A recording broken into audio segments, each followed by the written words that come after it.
Captivating.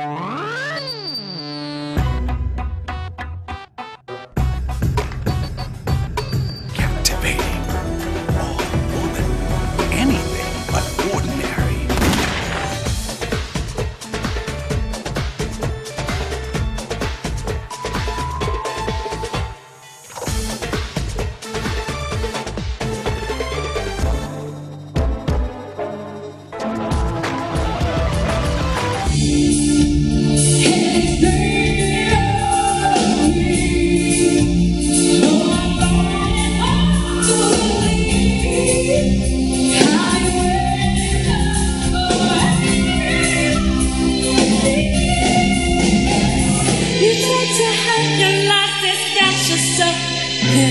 Denied, but in the end you'll see you will set free.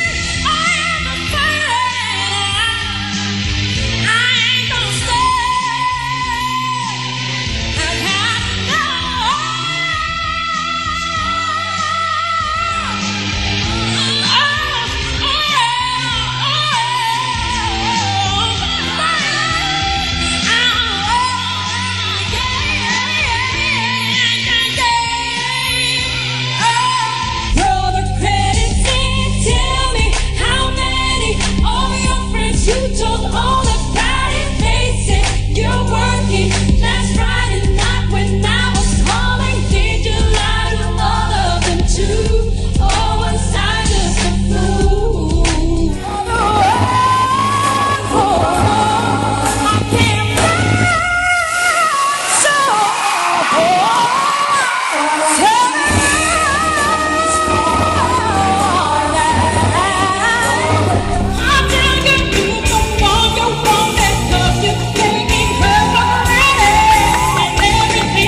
everybody thought what everybody else had been thinking. People who have placed a very gorgeous, beautiful, witty, and a multi-talented artist.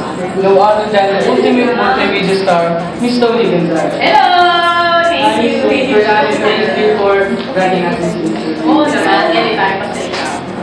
So, let's start. Sige. What made you decide to enter the show business? Hindi, siguro dahil, una, syempre gusto ko makatulong sa family ko. Tapos, at a young age, I already started singing sa church, sa local events in Taytay. So, parang lumaki na ako na nag-entertain, kumakanta sa town namin. So, eventually, parang naman ko na I wanted to, para become an artist someday. Okay, you see how talented you are, from hosting to acting, dancing, swimming, and even sketching, right? So you're sketching. So how do you manage all of that? Siguro lang. Totoo. Sketching ako. Yung talent sa'yo. Sketching. Yung sketching nowadays, wala na. Na-sketch na natin yan outside my life. Kasi nga medyo ako yung busy and all. Pero, siguro, I'm also lucky that I have people who work with me na maayos yung schedule ko. Kasi siguro ako yung maayos yung schedule ko. Kaya, ayun, tsaka yung mga priorities lang talaga. You set your priorities straight and if you really focus on doing what you really want to do, hindi naman mahirap ayusin yung schedule and time. Okay, being music kayo tayo na singing or posting songs, and you play piano, right? Oo. Piano. Do you think this made you recommended on you, or where did you inherit it from your mom? Hindi, kasi yung family namin is really like yung dati ko, kumakanta sa choir, kita ko na choir ng documents, so lumaki ko sa, ayun, kumakanta. Lumaki na ako na ganun yung environment na lahat sa amin. Mga awit, kumakanta, ayun, active sa church.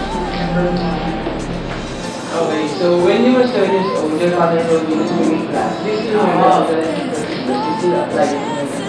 Oo, actually, those are the things that I'm really thankful for na in-enroll nila ako sa swimming lessons nung bata ako sa Kultura. Kasi it gives me confidence dahil makapag swimming for malalim kasi nakakatakot. So, yun.